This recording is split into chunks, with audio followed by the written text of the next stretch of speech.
তোমাদের যে জায়গাটা দেখাচ্ছি আমি এখন এই মুহূর্তে যে তোমাদেরকে জায়গাটা দেখাতে চলেছি, এই যে যে জায়গাটা তোমরা দেখো, এই জায়গাটা হচ্ছে মানে যারা যে রোদে পুড়ে কাজ করে সো তাদের জন্য এই জায়গাটা। তারা যদি এখানটা একটু বসে কারণ তারা ফুল রেস্ট নিতে পারবে। এটা খুবই মানে এটা হচ্ছে আমাদের গ্রামের একটা ঐতিহ্য।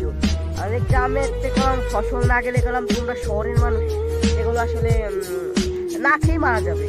এই কারণে মানে আমাদের কৃষকদের যে তোমরা ছোটো করে দেখো এগুলো আসলে ঠিক না। আমাদের কৃষকদেরকে ছোটো করে দেখা উচিত না, কেননা আমাদের কৃষকরাই কলম আমাদের জন্যই উত্তম। যদি কৃষক যদি না থাকতো তাহলে হয়তো বা আজ আমরা বেঁচে থাকতাম না খেতে পেয়ে মরে যেতাম।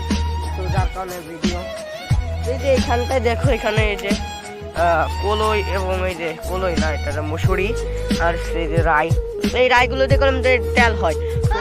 তোমরা যারা এই যে গ্রাম অঞ্চলে কিংবা শহর অঞ্চলে থাকো তারা যখন এই যে ই করো সে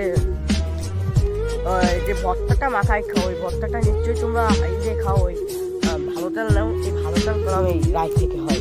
এই রাইটা তৈরি করে খেরা, এই রাইটা তৈরি করে সেই হচ্ছে যারা কৃষক তারাই। এই কৃষকরা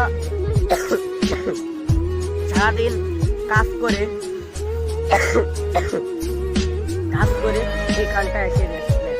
তো এখানটায় সূর্যের আলো থাকে না এবং সুন্দর হয়। তো গাইস আসলে এগুলো হচ্ছে তোমাদেরকে একটু ভুল ধারণার কারণে।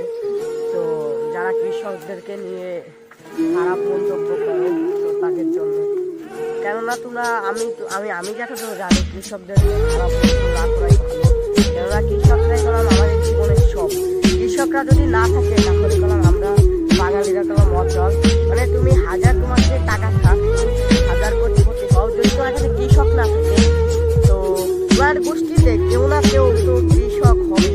কাকা হোক, নানা হোক, দাদা হোক, কাকি হোক, কাকা হোক, মানে যাই হোক মানে আছে, কৃষক তো আছে।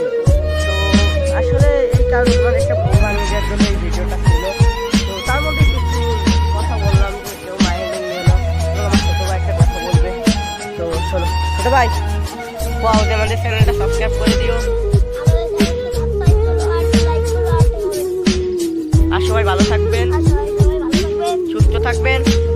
নতুন একটা ব্লগে দেখা হবে। আমিও বললাম ঠান্ডা বলে দিল। তো সন্ধ্যা হয়ে যাচ্ছে।